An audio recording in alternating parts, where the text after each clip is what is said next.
Are you the quantum mechanics? Yes, we are the Quantum Mechanics. We're the paranormal podcast for the believers, the doubters, and everyone in between. Ben, I wanted to start off this week. I think we may have inadvertently created a rift in the space-time continuum. How did we do that? It wasn't me. It kind of was in a way. Oh. Well, it was both of us. We're both to blame. You remember last week we were talking about where you listen to the podcasts, and we were talking about your shower. It was very funny. If you've not heard it, go back. I laughed out loud when I listened back to it, which is always a good sign. But we were talking about one of our listeners who left us a review and said that they listened to the podcast in the bath while they're having a soak. Yes, and they always listen to that, yeah? So we talked about that last week, and they sent us another message because they were a bit shocked and surprised at last week when they're having their little bath. And we started talking about them while they were in the bath, talking about them listening to us in the bath. And now we've just done it again, so it'll probably happen again this week. It's like a really bad version of that Tom Cruise film. You know, what was it? Live, Bath, Repeat. It's probably so. Yes, yeah. Well, we're getting a reputation now for you can only listen to this show if you're somehow submersed in water. Yeah, although we get a lot of forest listeners. I remember that. We've got people who go and listen to us in kind of spooky locations, which I always think is good. But yes, so if we have created a rift in the quantum continuum, we do apologise. And obviously not this week because we've talked about it again, but we'll never mention it again as of next week. So hopefully we haven't done too much damage. We were really angling for that Radox sponsorship, but I don't think it's coming in. It really isn't. I also wanted to give a shout out to someone. Hold on, I just can't read. I'd like to give a shout out to Scourfield Griffiths, who was one of the people this week, one of the people who left us a really lovely review. Thank you for that. And they were talking about the fact that they want their life back because they just spend all their time listening to our back catalogue of episodes, which did spark an idea from me this week. On a Friday, I was thinking we might do this Flashback Friday thing where we pick out an old episode and just put it out there because we're getting loads of new listeners who may not have gone back and seen them. So if I remember, or both of us remember to do it, we'll probably do a flashback episode every Friday. Oh, good idea. Yeah. We've done a few good ones. Yeah. Well, I think we've got better, but I realised we covered such interesting topics over the last couple of years. So, and if any listeners out there have got any suggestions of their favourite episodes, we'd really love to hear that, and we can maybe feature that in the Flashback Friday thing. That seems like a good idea. Yeah, and also I think it's only fair to mention other podcasters if there's a standout story. Everybody, I think he might have to be... Oh, I don't know. Maybe it came in the free show, but anyone who listens to Mysterious Universe, great episode on dragons this week. Some of the stuff they're talking about, they're doing an interview intersected with your episode, Peter, about British dragons. Oh, okay. It's well worth giving that a listen. It's quite an amazing tale they tell. Cool, excellent. Yeah, no, there's always good value in Mysterious Universe. Yeah, absolutely. Yeah. Brilliant. So, last week, before I had I told you I was going to do something about mice.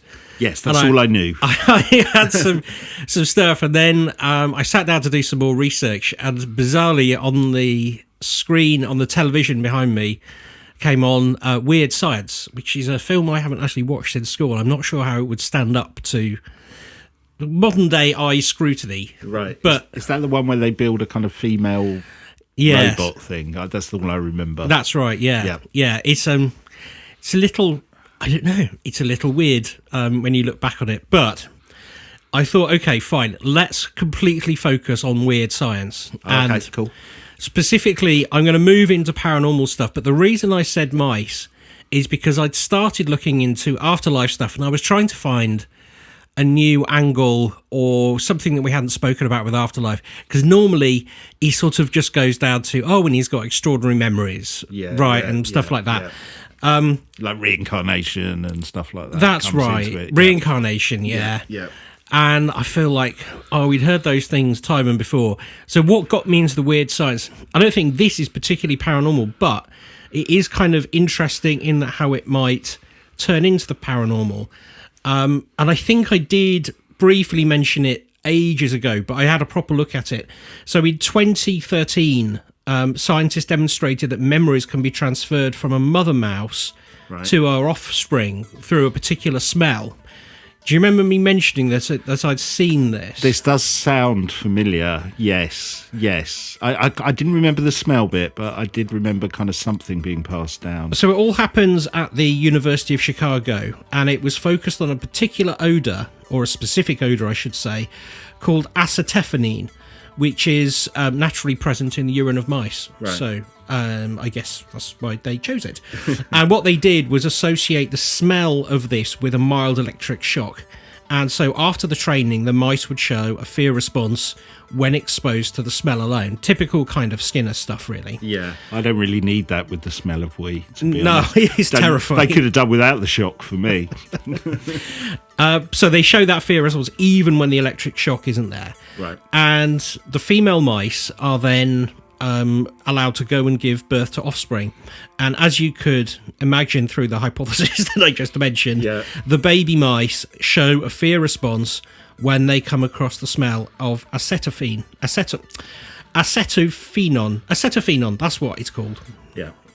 And so when they showed this heightened... That was a piss poor pronunciation. Oh, that's good. I wish I'd thought of that. So that mother's association between the smell of the and the electric shock had been passed down through the offspring. Yeah. What I didn't know at the time was when they look at the DNA of the offspring, they found that the genes responsible for detecting that specific odour were more active in the offspring of the trained mice compared to those of untrained mice. Right. So there's a very... that you could see evolution happening in real time. Now, whether you could say that is the passing down of a memory, I think that's a bit of a... I think that's a strong way of putting it. What you're actually doing is showing an evolutionary design around things that might damage the organism. I think that's what we're seeing. But it's interesting, it's just one generation to the next, because we often think about these things as, taking, hundreds of thousands of years, right? But that's pretty much instant from what you're saying. Yes, it is instant. Yes. And I think that's what made everybody quite surprised. Now, looking at it further, nobody has conducted a similar experiment on humans, probably because it would take so very long and the ethics of it might be difficult. Yeah. But I thought, okay, that's interesting. I just wanted to mention that because that's where this started, and then I started getting into much more deeply paranormal stuff. The next story I want to tell you about is Houdini, but to know about that story first, I want to tell you about something called The Cognitive Dissonance of Leon Festinger. Sounds like a good film, doesn't it? It does sound like a good film. I'm seeing, who am I seeing in that? What was it again? The Cognitive? The Cognitive Dissonance of Leon Festinger. I'm seeing Anthony Hopkins. Playing the key role of Leon. Yeah. Or Festinger, as I think you'd have to call him. Actually, that could be a weekly ITV series, Festinger. Yeah. That sounds like a detective. While at the University of Minnesota, Festinger read about a cult that believed that the end of the world was at hand. I think I struggled over that because I should have said nigh, but it was at hand, which is a really strange turn of phrase. Basically, he interviewed a woman who he called Mrs. Quiche, not spelt the same as right. Not the quiche that you eat, spelt with a K and two E's. Right. She reported receiving messages from extraterrestrials that the world would end in a giant flood on a specific date. She attracted a great number of followers who left jobs, schools, and spouses and gave away their money and possessions to depart in a flying saucer. Sounds really like Heaven's Gate, doesn't it? Yeah, it does. Yeah, Quiche will do that to you, though. Yeah. And according to Mrs. Quiche, they would arrive to rescue these true believers. Given the believers' serious commitments, Festinger wondered how they would react when the prophecy failed. Right. He and his colleagues, posing as believers, infiltrated Mrs. Quiche's group and kept notes on the proceedings. I love this idea. Oh, going undercover. Going undercover. When the prophecy was disconfirmed, so basically the day passed. So there was a timeline, right? Yeah. Almost immediately, the most committed group members made calls to newspapers and sought out interviews. They were sort of, they were saying, oh yeah, we never thought it would happen anyway. Right, so because I always think they always change the date, but they were like, no, we never believed in it. Yeah. Wow. So he saw the cult members as enlisting social support. This is days before social media. This is general support for their beliefs lessens the pain of the disconfirmation. Right. So when they go and speak to newspaper reporters and say, oh, we were so excited, we're quite disappointed it didn't happen, and I suppose looking back on it, it was an odd thing to believe, and they go, well, and then people start saying, well, look, people believe in all sorts of things. They go, yeah. So because they had such a strong belief, the more they can sort of turn it into a positive, if you like, or at least not a negative, the more vociferous they are in doing that. So their behaviour confirmed a prediction from his cognitive dissonance theory, which the premise was that people need to maintain consistency between thoughts, feelings and behaviours. So if they had these extraordinary thoughts, that they sort of put the rest of their feelings were out and behaviours were sort of out of kilter, if you like. And then to bring it all back down to a normal level, they had to find methods to bring them back down. If you see what I mean, it's quite a long, complicated paper, but it sort of makes sense. It sounds like a bit of a way of dealing with shame as well, maybe. Oh yes, very much. Yeah, yes, the kind of being wrong. We talked about this the other week, that we have this desire to feel that we're completely informed and know a little bit about everything. So when we're proved wrong, that's really hard for us to accept, isn't it? It is. So he left the University of Minnesota for Stanford University in 1955, and this is probably where you will have heard of the Stanford experiments. Was nuts, wasn't it? Yeah. So he did all of the force compliance things or whatever, but the sort of the cognitive dissonance thing, which I think relates to what I'm about to tell you, is this cognitive theory which he proposed. He tested. So the most extraordinary experiment, some subjects are given $1 for telling a lie. Another set are given $20. Later, when evaluated, the group who were paid only $1 said the task was more enjoyable than those that were paid $20. The subjects who were paid $20 should not have experienced dissonance because they were well rewarded and had ample justification for lying, whereas the group that had $1 had little justification for lying and should have experienced cognitive dissonance. So was it, okay, I'm jumping ahead here, but was that connected with the money? Was more money meant it felt like a bigger lie? No, more money meant that because you were being rewarded for the lie, then it was obviously a job worth doing. But because $1 wasn't very much, you had to go, oh no, it was brilliant, I really enjoyed it. It doesn't matter I was only paid $1. Right. So if one of your friends says, you did all that work for $1, you go, no, but I loved it. I really loved it. I see. So that's they have to find another excuse that's not financial. That's fascinating. Exactly, yes. Which is why if you pay a lot to go to a theme park, for example, if you don't feel like you've had the right amount of enjoyment from it, you have to kind of come up with other things like, oh, well, the kids loved it, didn't they? It made it all worthwhile with that one ride. You find those excuses in everyday life, which is why when you start talking about things that might be unusual and paranormal, it's quite interesting to keep Festinger in mind in terms of what is happening to the people who either deny or confirm the experiment.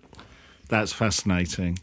I hadn't really thought about it that way, that you have to make yourself feel good about your decision. If the money's more, you feel better about it in some way. That's right. I'm slightly paraphrasing what you're saying, but that's fascinating, really fascinating. So I think that might help us understand why we have one particular idea about the Houdini afterlife experiment. Do you know about this? I've sort of read about it, and I've read lots of conflicting views as to whether... Is this different to the one where he put up a reward because of his mother? It is. It's different. It is. Let me tell you about it, because I found this write-up of the experiment really clearly explained by he's an author, and this was an online piece called Thomas Rosetto, I think is how he pronounces it. And I'm paraphrasing from his brilliant afterlife experiment article on here, and I never heard it put this way before. But let me set the scene for you. Yep. So it all comes back down to when, in 1920, he met Sir Arthur Conan Doyle. We know that he did this. We've spoken about this before. Yep. And their friendship lasted a good long while until Mrs. Doyle, who was a medium, in 1922 gave Houdini a long but what he describes as a general message from his mother. And this caused them to fall out because Harry said he had no proof that was from his mother, and this put such a strain on the relationship that he fell out with Conan Doyle. Because I believe, again, I know a little bit about, I'm a bit obsessed with the Conan Doyle Houdini relationship. They were close enough they'd go on holiday together. And Yeah, stuff, they were. right? Yeah, even though they disagreed fundamentally with the paranormal beliefs. Yeah. Well, one of the things that made him not believe was that him and his mother had a secret pre-arranged word, which is the word forgive. And I didn't realise that he was looking for that one word. Right. So later on, when Houdini is on his deathbed, he again reiterates to the doctor that he didn't believe in spirit communication, but he would still try to send a pre-arranged message. That's the scientific thing to do anyway. Yeah. And he then, the author here, goes into... So him and his wife, they would obviously... Houdini's wife, that is. Yep. Would perform on stage. And this is why Doyle thought that he had actual powers, because he would do mind reading. And that does fit into your belief thing, because I've heard this before about Conan Doyle wouldn't accept that Houdini didn't have magical powers. He thought that was part of the That's act, right? Yes. Pretending that he didn't have them.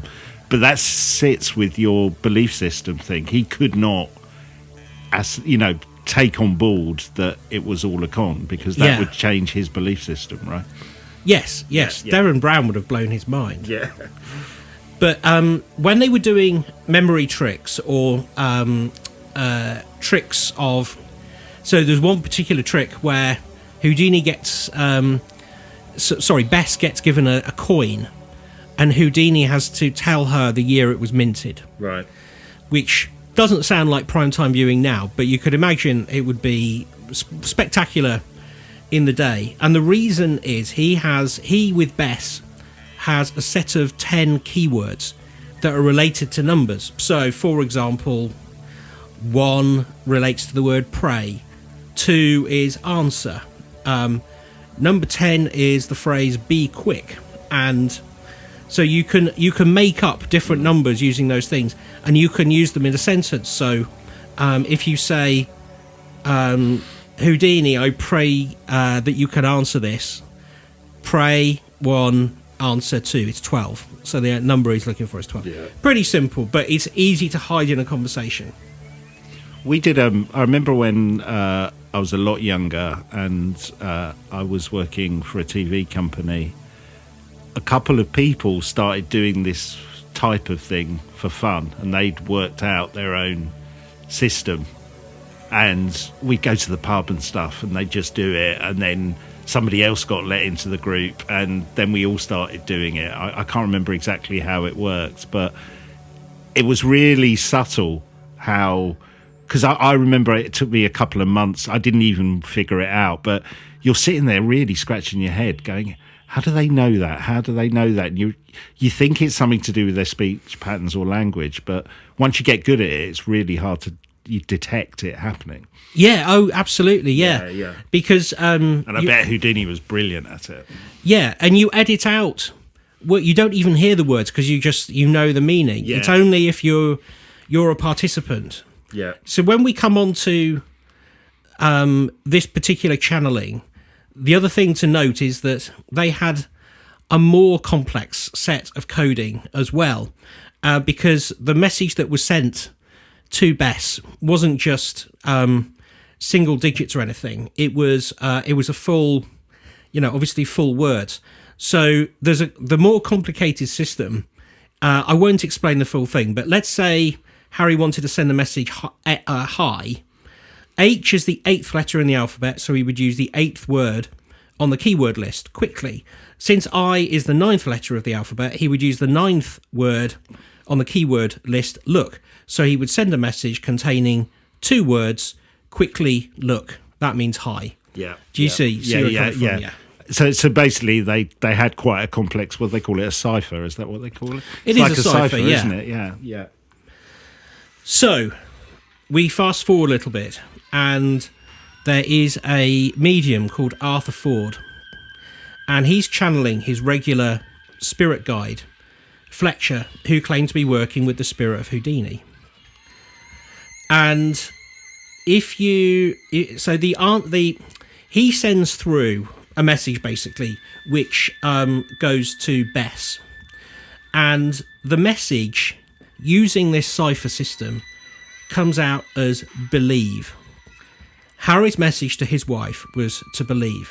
This is after his death. This is after his death. Right. So he's being channeled through another medium in front of Bess. Right.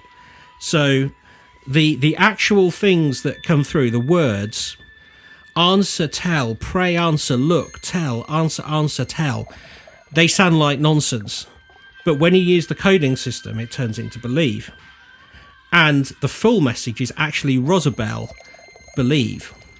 Wow. And there's a lot of importance in the name Rosabelle because it was Harry's most private and personal name for Bess. It's what was on her wedding ring. Can I just so I'm clear?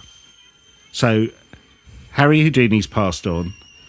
This medium who shouldn't know that they had this cipher, yes, says I've been in contact with Harry. I know this is probably an idiot's guide to it, and relays this message to Harry's widow, who then goes, "Wow, if I apply the cipher to it, it gives this word." Yes. So wow. This seance is happening at Bess's home on Monday, January the 7th, 1929, and Ford and Fletcher, they're the mediums. Wow. Not only brought forward the entire message, but also explained the decoding method, which only Bess could have known. And they described that on the other side of this, Houdini and his mother are there helping get the message across. Wow. And do we have any insight into Houdini's wife's paranormal beliefs? Did she share his skepticism? She did share his skepticism, right? Although she did start seeing mediums a lot more after he died. That's why I kind of asked the question. What was her motivations for seeing the medium? So that's interesting. Going back to your belief system thing earlier.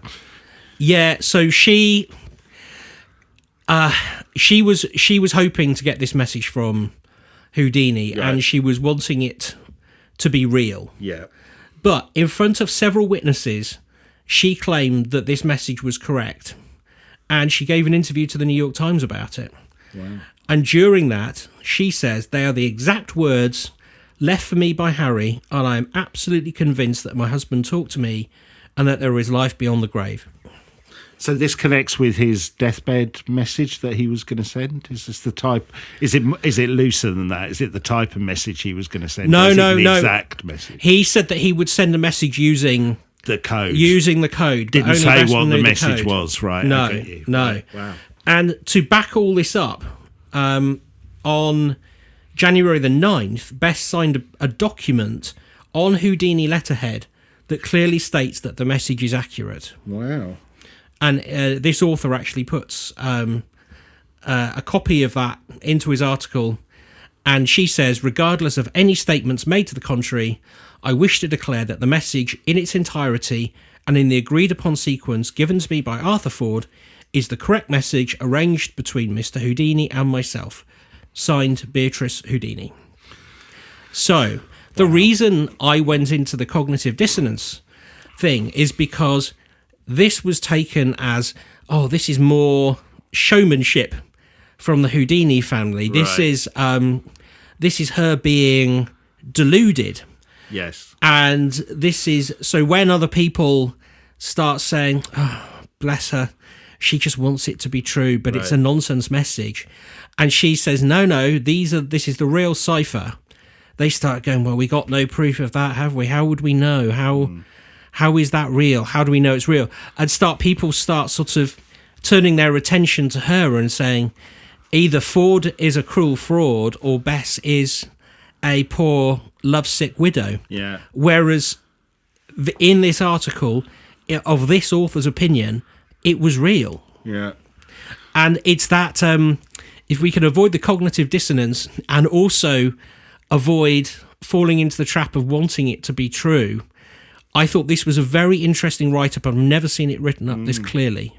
It's fascinating, isn't it? Because again, I'm just trying to put my skeptic head on here. So there is that thing that she so wanted it to be true that she's kind of made it true in some ways. There's a question mark about how closely guarded that cipher was at the time. Do you know what I mean? Is it something the mediums could have been, had access to or known about? I guess the other one is it could be a complete coincidence, but we've seen some amazing coincidences. We've talked about them on the podcast, but there's a certain irony to it, isn't there, with it being Houdini? Because although it's when I read the book that we covered before about Houdini and Arthur Conan Doyle and him trying to debunk spiritualists, Houdini, he always said in the book his motivation was he almost wanted to believe, but he thought these people were getting in the way. Although when you read the book, it doesn't feel that way. You kind of feel he's purely coming from a skeptical point of view. But but I guess he did a lot of this stuff and trying to investigate the paranormal because he wanted to be in contact with his mother. So there is a certain symmetry in the fact that this message is coming from Houdini and his mother. It does fit the narrative of what Houdini would want. Yeah, absolutely. Yeah. And what you asked earlier, was this cipher available in any other books? Well, one article written by a skeptic points out there was a book with a cipher in it, but it's not the same cipher. Right. It's not the same thing at all. Right. And that piece of press put out by Mrs. Houdini was by, amongst others, John W. Stafford from associate editor of Scientific American, and a chap called Mr. Zander, who is a representative of United Press. Wow. So it's not just her. Yeah. And again, that takes you back to, is it a continuation of a magician's trick that involves the widow as well? But that's quite a bold move. It's a cruel trick. It's a cruel trick unless it's something that her and Houdini may have cooked up before his death. But then you can't see a motivation for it, really. I can't. Not given how hard Houdini had worked to almost discredit fake spiritualism. No, exactly right. It would go against his belief system in a way. It would go against his belief system, and it's funny that the Houdini working from beyond the afterlife comes up. I haven't covered it here because it's been so well covered in other places, but this reminded me of the Life After Death project, which was all about after Forrest J. Ackerman, who was an American sci-fi godfather, really. Yeah. Died. His long-term business partner and script editor associate, he wrote a book and then a film about the signs from Forrest J. Ackerman. But when he investigates it, one of the professors, or I would say scientists that he talks to, is doing an experiment where he believes that Houdini is working from the other side to influence a machine which is counting photons, and he believes that Houdini was causing photons to appear at will in this sort of experiment. So it's not the first time that Houdini comes up in Afterlife Experiments. Is there any connection of why he thinks it's Houdini rather than Einstein or anybody else? He claims to have. Einstein apparently is working with him. He's in another experiment. He's in another experiment. Brilliant. You sort of have to read the book. I mean, it sounds bonkers, right? But he's got reason to believe that it's Houdini. But right. That I think that book has been so well covered by other podcasts, I say, and it's a film. I would say just go and watch it. But what's the film called? Do you know? It's called The Afterlife Project. Okay, I've not seen that. I'm going to have to watch. I don't know much about that. That sounds fascinating. The Life After Death Project. Sorry, Life After Death Project. I'll check that out. With Forrest J. Ackerman. Absolutely fascinating. One man's journey to work out whether an extraordinary thing that happens to him just after Forrest dies is a message from Forrest, or if it's something even stranger.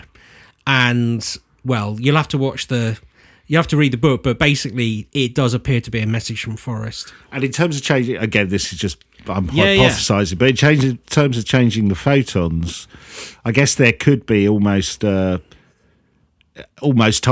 It could be because he wants it to happen. Maybe he's changing the photons, because we talked about something similar to that in the past, haven't we? Have you been reading my notes? We've done it again. Because I think my spirit guide's coming through. What's that you say, Harry? You might be referencing the Philip experiment. Okay.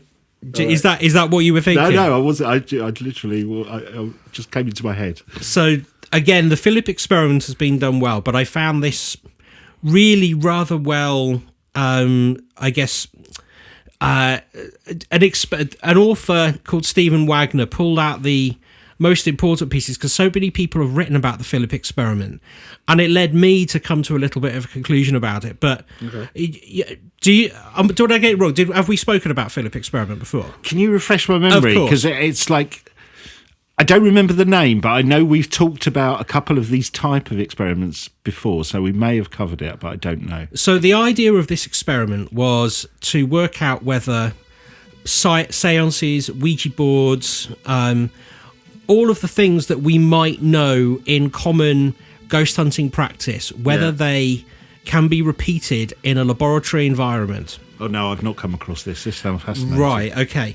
So the idea is, the questions that are asked, the hypothesis, if you are doing a seance, that typical tap once for yes thing. Yep. Are these manifestations, are they the ghosts of departed people? Or are they the creations of the people who are sitting around the table? Right. Now, not by deceptive means or other means, or just deceptive means. Well, no, not deceptive. Not deceptive at all. Yeah. No, but caused by some, motor neuron reaction. Yeah. So to test this experiment, it was put together in the early 1970s by the Toronto Society for Psychical Research, TSPR, to see if they could create a ghost. The idea was to assemble a group of people who would make up a completely fictional character, and then yes, we have talked about this through seances, see if they could contact him and receive messages and other psychic phenomena, perhaps even an apparition. Yeah, this is fascinating. So the TSPR, under the guidance of Dr. A.R.G. Owen, not that I don't know why everyone uses their middle name. We'll never come back to his middle name ever again in this story. Posh. They assembled a group of 8 people culled from its membership, none of whom claimed to have any psychic gifts whatsoever. And the group came to be known as the Owen Group, and it consisted of Dr. Owen's wife, who was a former chairperson of Mensa. Wow. The group's first task was to create a fictional historical character. Together they wrote a short biography of a person they named Philip Aylesford. Good name. He's an aristocratic Englishman living in the middle 1600s. Even better. At the time of Oliver Cromwell. Yep. He'd been a supporter of the king and was a Catholic. Mm-hmm. He was married to a beautiful but cold and frigid wife, Dorothea, the daughter of a neighbouring nobleman. One day, while out riding on the boundaries of his states, Philip came across a gypsy encampment and saw there was a beautiful dark-eyed, raven-haired gypsy girl, Margot, and fell instantly in love with her. I'm feeling a curse coming. He brought her back secretly to live in the gatehouse near the stables of Diddington Manor, his family home. This is still fiction, by the way. Yeah. For some time, he kept his love nest secret, but eventually Dorothea, realising that he was keeping someone else there, found Margot and accused her of witchcraft and stealing her husband. Philip was too scared of losing his reputation and his possessions to protest at the trial of Margot, and she was convicted of witchcraft and burned at the stake. I know it's fictional, but that man had no backbone. He had no morals. No. He literally made his stable and not lied in it. Well, no, he had. No. Bad analogy. Philip was subsequently stricken with remorse that he had not tried to defend Margot, and used to pace the battlements of Diddington in despair. Finally, one morning, his body was found at the bottom of the battlements, whence he had cast himself in a fit of agony and remorse. The Owen Group even enlisted the artistic talents of one of its members to sketch a portrait of Philip. And with their creation's life and appearance now firmly established in their minds, the group began the second phase of their experiment, contact. I like that. What was it? Walking the battlements of Diddington in despair. It sounds like a Morrissey lyric. It does. Diddington also sounds like a style of brogue. Diddington brogues. Yeah. I don't know why I thought that. Yeah. Do you dress to the left, sir? In September 1972, the group began their sittings, informal gatherings where they would discuss Philip and his life, meditate on him, and try to visualise their collective hallucination in more detail. These settings were conducted, though, in a fully lit room, and for a year they had no results. And fair play to them, they carried on with this, because after a year, I think I'd have been pretty that's bored. dedication, right? But then they decided... Did it say why they didn't turn the lights off? Was it? Well, it doesn't, but... I guess you could get some trickery coming in. It probably proves... Because I guess that was a big part of seances, wasn't it? Luminous kind of balls and all kinds of stuff going on. Maybe absolutely. That was their thing. That's interesting. Ectoplasm, all that sort of thing. Yeah, maybe that's what it was. They then decide that they're going to dim the lights, sit round a table, basically adopt the classic spiritualist seance. They even sang songs and put pictures of like the type of castle they imagined Philip would have lived in and objects from his time period. And strangely, it worked. Wow. During one evening seance, the group received its first communication from Philip in the form of a distant rap on the table. Soon, Philip was answering questions by the group. One rap for yes, two for no. And they knew it was Philip because they asked him. Right. And the questions took off from there. And it produced a wide range of phenomena that could not be explained easily scientifically. So through the table rapping communication, the group were able to learn finer details about Philip's life. He even seemed to exhibit a personality conveying likes and dislikes. He had strong views on various subjects made plain by his enthusiasm or hesitancy of his knockings. And his spirit was even able to move the table, sliding it from side to side, despite the fact that the floor was covered with thick carpeting. Wow. At times, it would even dance on one leg. Now, despite the fact he could answer questions accurately about events and people of the time period, it did not appear to be information that the group was unaware of. So in other words, Philip's responses were coming, or could have been coming, from their subconscious. Right. But- So they didn't say anything that none of them, at least one or two of them, didn't know already in terms of historical stuff, right? Yes, Yeah. but his psychokinetic powers were amazing That and is completely interesting, unexplained. isn't it? Yeah. If the group asked Philip to dim the lights, they would dim instantly. When they were asked to restore the lights, he would oblige. The table around which the group sat almost always was the focal point of peculiar phenomena. After feeling a cool breeze blow across the table, they asked Philip if he could cause it to start and stop at will. And he could, and he did. Wow. The climax of the experiment was a séance conducted before a live audience of 50 people. The session was also filmed in part for a television documentary, and Philip was not stage shy and performed above expectations. He did table rappings, other noises around the room, and made lights blink on and off, and the group actually attained full levitation of the table. It rose only about half an inch above the table, but the this feat was witnessed by the group and the film crew. Wow. So it's really peculiar that a fictional spirit is coming through and causing all the sorts of phenomena that you would expect from a Victorian era seance. Yeah, and so I guess we'll kind of come onto it, but you're kind of going, well, it's either some kind of trickster spirit or tulpa or something going on, right? Well, yeah. I mean, just to finish off, because it wasn't that one off. The group was so successful, they did it again with a new set of people and a new ghost, Lilith, a French-Canadian spy. And in Sydney, Australia, another group did the Skippy experiment, where 6 participants created the story of Skippy Cartman, a 14-year-old Australian girl. I thought it was going to be a kangaroo. No, it should have been. That would have been surreal, wouldn't it? It should have been. And so there's all kinds of ins and outs. There's all sorts of elements to the story, but they all sort of hang on the side. And again, thank you to Stephen Wagner for writing up this very, very concise It's fascinating, thing. though, isn't it? It is, because it leads you to the end, as you say. What is the conclusion and the aftermath? And really, there is... Okay, so the first thing, are they making it up? Well, no, they're not making it up, because it was witnessed. It's quite a lot of dedication to make it up as well, the amount of time they spent on it. You know, Yes. You would, if you're going to make it up, you wouldn't spend... I mean, that's real dedication to go, we'll have a year of nothing happening and then we'll make it kick off. And there's witnesses. There's witnesses. Yeah.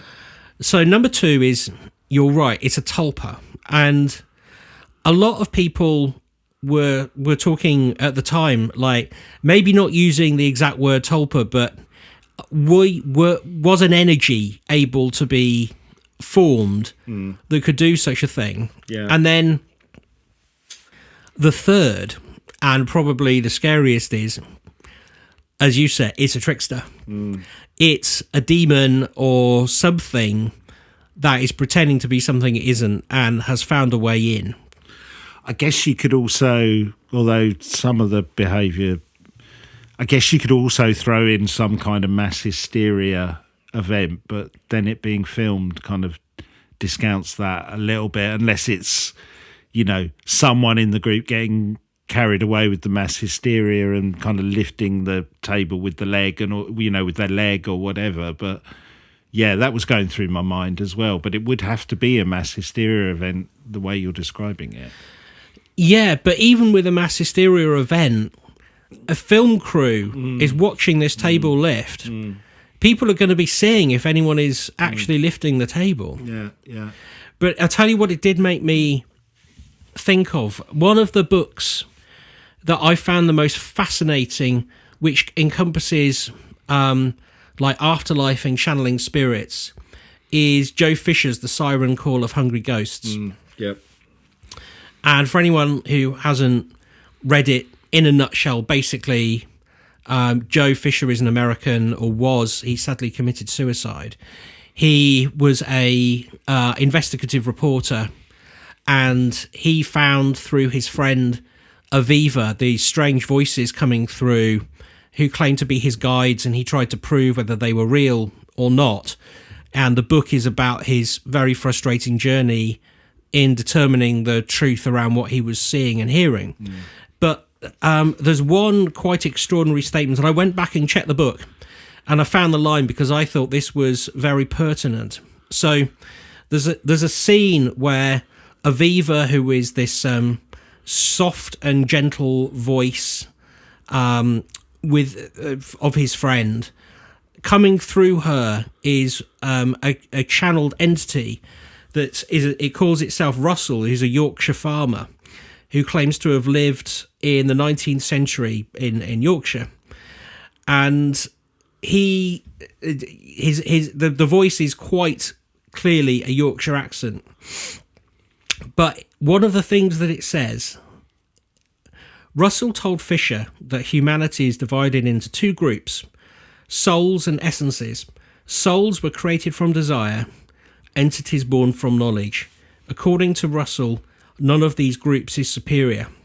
And he then goes on to explain, this could be, he doesn't use the word tulpa, but he talks about how some of the entities that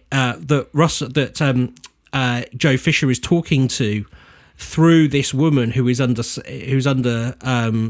hypnotism.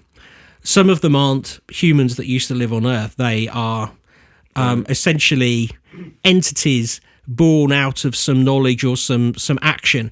And so I just wondered, that made me think, well, that sounds very similar to what Philip is. If you put enough knowledge into one room and then focus it on a pinpoint, like calling it Philip, can you make these things happen?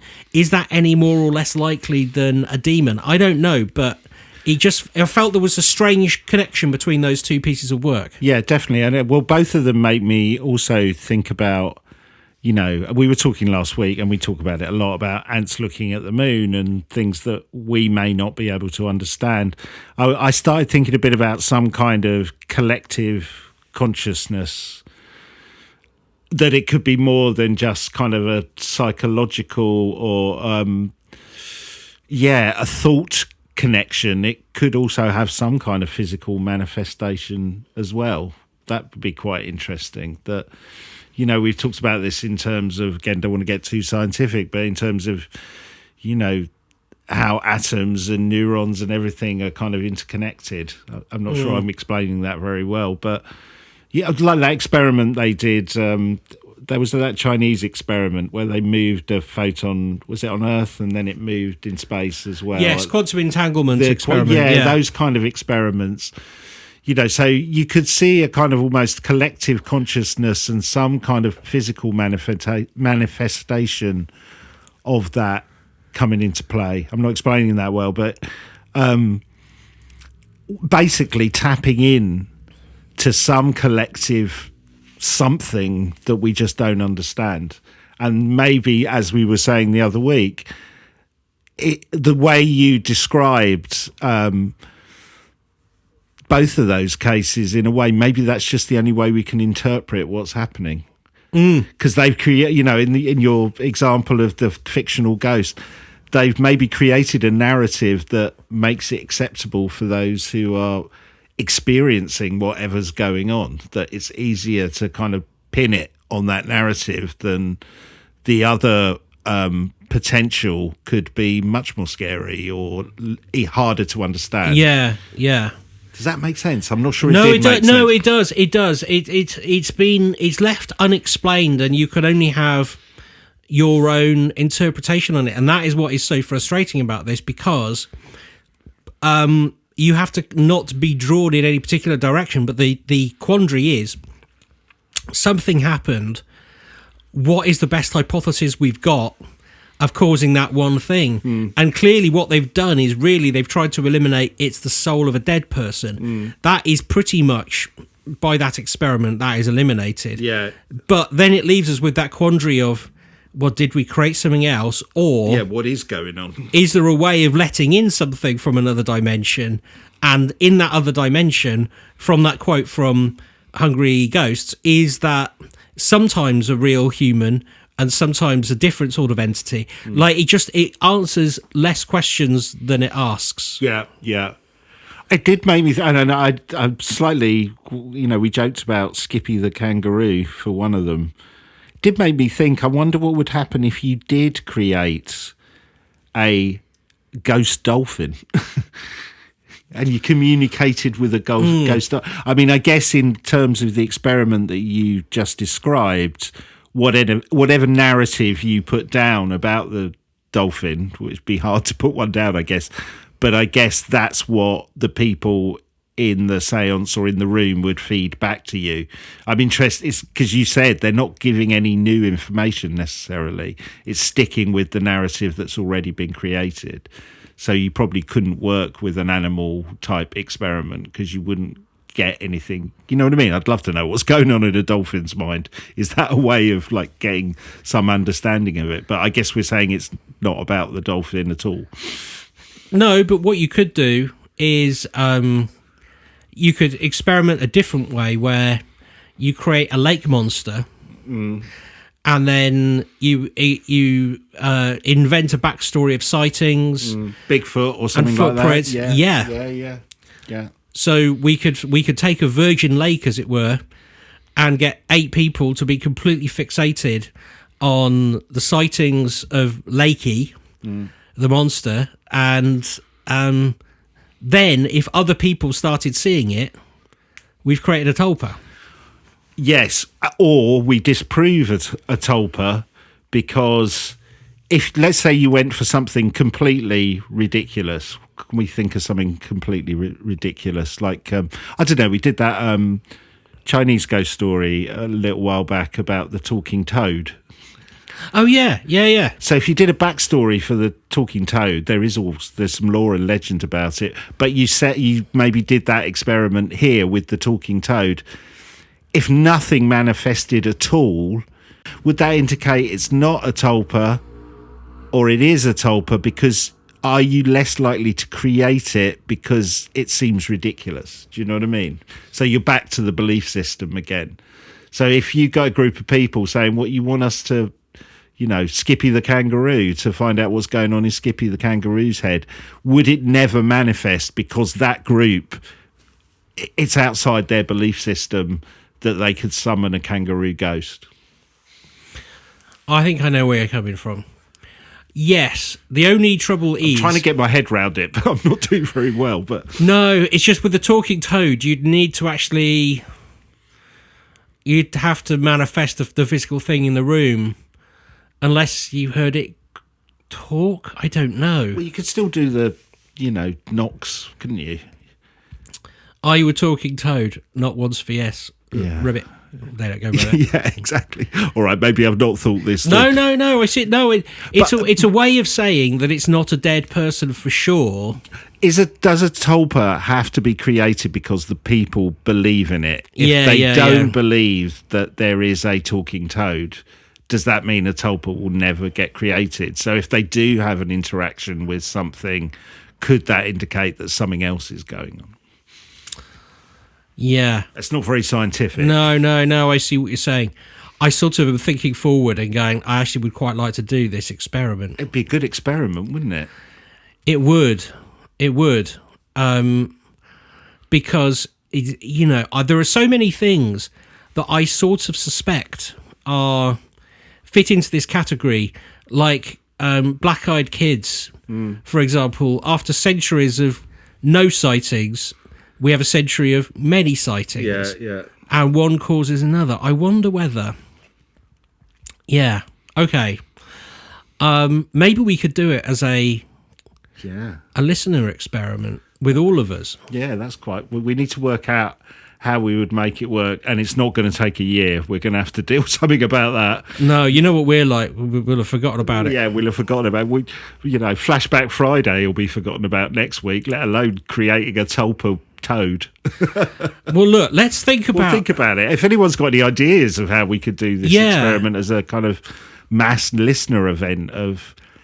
because that would be interesting in a way. It makes me think a bit Uri Geller as well, about everybody grab their watches and sees what happens. And I know there's kind of, there's maths involved in that, and just moving the watch can get it going and all that stuff. But I like this idea of coming up with some mass experiment. We should think on with that. Yeah. Whether it's a talking toad, where the backstory is like a witch turned him into it or something, or... it could be a talking umbrella. That's my favourite thing that you ever spoke about. Yeah, that's really fun. A talking umbrella, or a real life My Little Pony, or anything. Yeah. Please not a werewolf. I don't actually want to see a werewolf as much as I love werewolves. Yeah. Okay, let's have a think on that. But if we know it's fictional, does that mean it won't work? No, because they knew Philip was fictional. They wrote the story. So the people even taking part in it knew. Oh, they all jointly wrote the fiction, yes. Right, okay, so it's not they wrote it and brought people in. No, they knew wow. that they knew it was a fictional Philip. Oh, that does work then. All right, so we'll pick a character and then we'll do... That's a really good, interesting episode. We'll do a fictional backstory. Well, if we put the backstory in... Yeah. And we get people to focus on the backstory, because this isn't like you've got to, channel something. This is just really visual. This is like imagining your favourite story character. Like I've said a number of times, I self-identify as Arthur Dent quite a lot. And it doesn't mean that I believe in Arthur Dent or that he was a real person, but whenever I see my dressing gown, I think Arthur Dent. And so I probably think Arthur Dent probably 3 times a week. Yeah, well, he always brings a towel to recording, I'll tell you that. Yeah, well, there we go. Yes, you see. My Golga Frisian jogging towel. So if we could come up with something that was easy for people to do, and every day we thought about what that thing was doing, where it was, then we could see whether we could create a Philip-like environment or experiment, but not with a fictional person. Let's do it with something else. Yeah, something that's because that's what got me off on that direction, is because of all the interconnection with ghosts and, you know, wanting to get in contact with the dead and all that stuff. Psychologically, I think that adds a certain pressure or confusion to things. But if it's, you know, something we don't think of in that context, like a toad or actually something inanimate like a My Little Pony, then that becomes kind of interesting. I really want to see people reporting real life My Little Ponies in fields in Dartmoor. But I think it might take more than the collective consciousness of a few hundred of us to do that.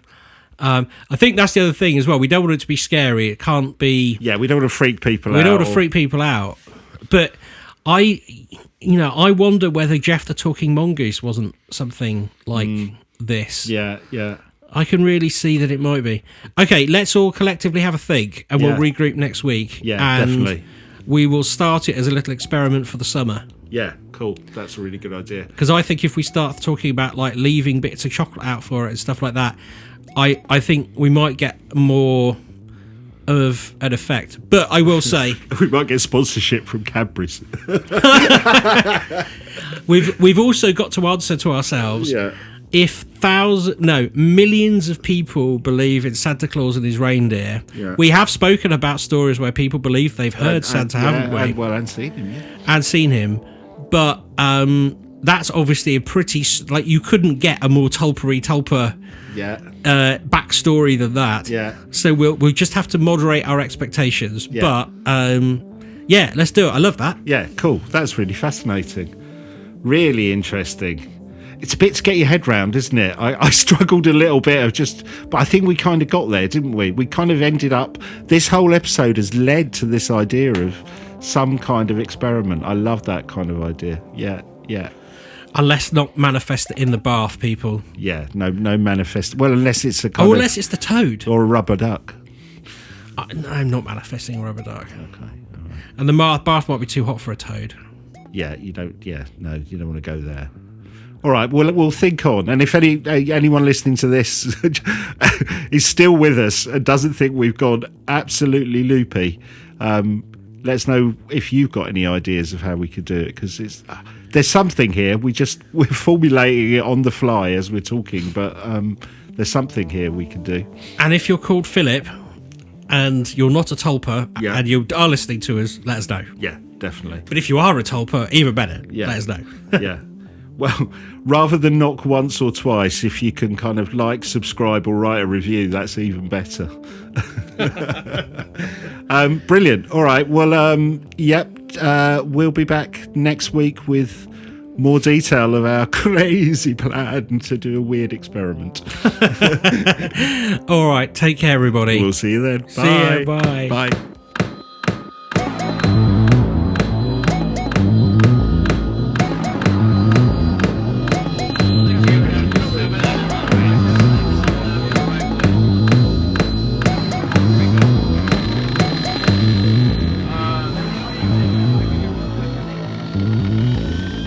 Are you the quantum mechanics?